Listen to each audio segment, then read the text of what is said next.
Hey everyone, we're back with our two budget bipods, and after some use, I don't want to say long-term use because we've only fired maybe 100 rounds through our K98 here and 100 or so rounds through our built AR-15. But I do have some thoughts on them, and it's enough use that I can kind of give you an assessment of whether I think they're worth buying or not. We'll go ahead and start with our Picatinny mounted Pinty. This is actually Pinty branded from Amazon, less than $20 when I bought it.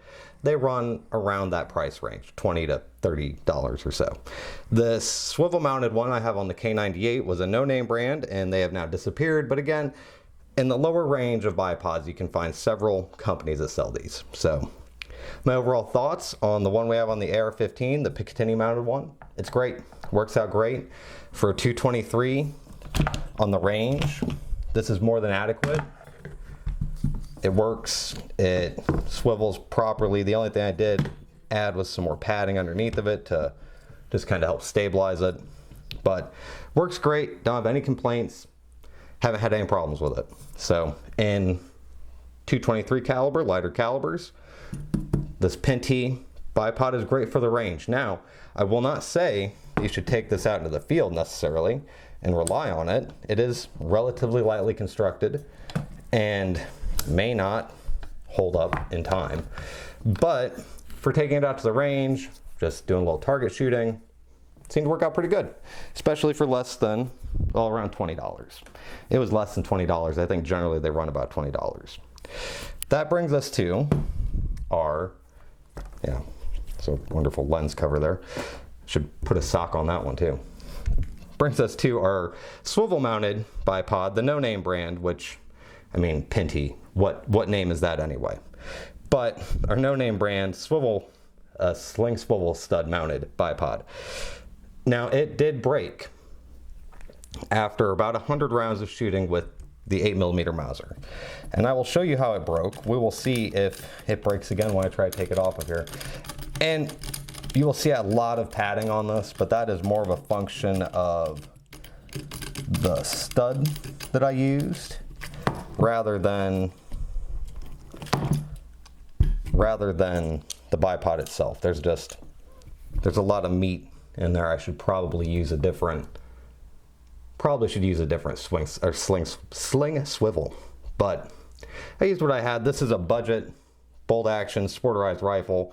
Part of the whole point about it is to be budget, to do what you can with the least amount of money with it. So that's part of why I got this super budget bipod. Now, it's gonna be kind of hard to say. I'll go ahead and flip these back out. These are what engage on the sling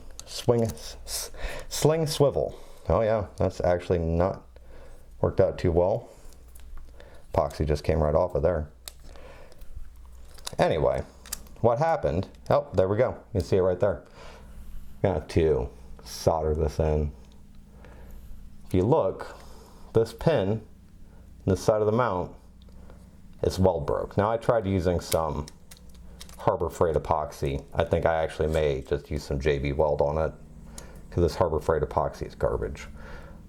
Just so you know, I would never use it. I don't have it sitting here at the table. If I did, I would show it to you, but do not buy the quick set epoxy at Harbor Freight. It does not work very well. Which, I mean, what do you expect? It's Harbor Freight. But as you can see, this pin, which interfaces with the swivel, broke. It popped right out. It just had a little tiny spot weld on it.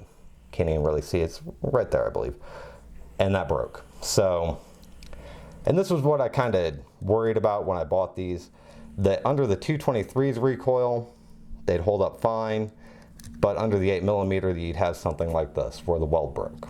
So honestly, I was still using it after it broke. It stays in there okay and still functions, but it definitely isn't reliable, and that is definitely a sign of poor quality. So, awesome. In my assessment of whether it's worth buying or not, I'm gonna say probably not, and you're better off if you have something like an 8mm Mauser, 30-06, maybe going with something a little more quality than this, especially if you're gonna mount it on a sling swivel. Because on a Picatinny rail, this probably wouldn't have happened. It's a lot more solid. You're not relying on these two little tiny pins, little tiny pins.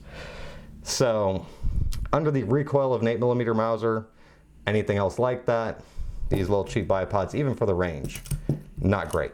But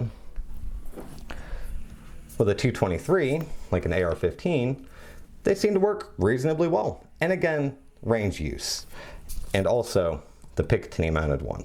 If I had this to do all over again, which I do because this broke, I may take and put a piece of Picatinny rail out here on the end of the stock and mount it on that. Or maybe something different. I might do something different. We'll see.